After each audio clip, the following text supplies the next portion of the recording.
Ekmek fiyatlarına zam yine gündemdeki yerini aldı. Çarşı ekmeği 20 TL, ev ekmeği ise 65-70 TL bandında yükselmesi bekleniyor. 3 Nisan'da başkanlıktan gelecek yazıyı bekleyen vatandaşlar Dumlupınar Gazetesi mikrofonuna konuştu. Çok pahalı. Enflasyon düşecekti. Milletin ekmeğiyle oynuyorlar işte. Halbuki daha inmesi lazım.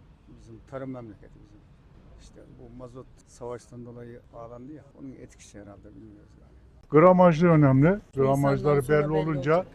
değerlendirme ancak o zaman yapılabilir. Vallahi o konuda un fiyatlarından haberim yok. Bilmiyorum, bir şey diyemeyeceğim. Valla biz galiba ipin ucunu kaçırdık.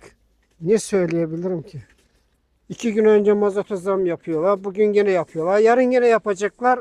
Normal değil mi bu hayat şartlarında? Bunu yöneticilere soracaksın. Vallahi ne diyeyim olur.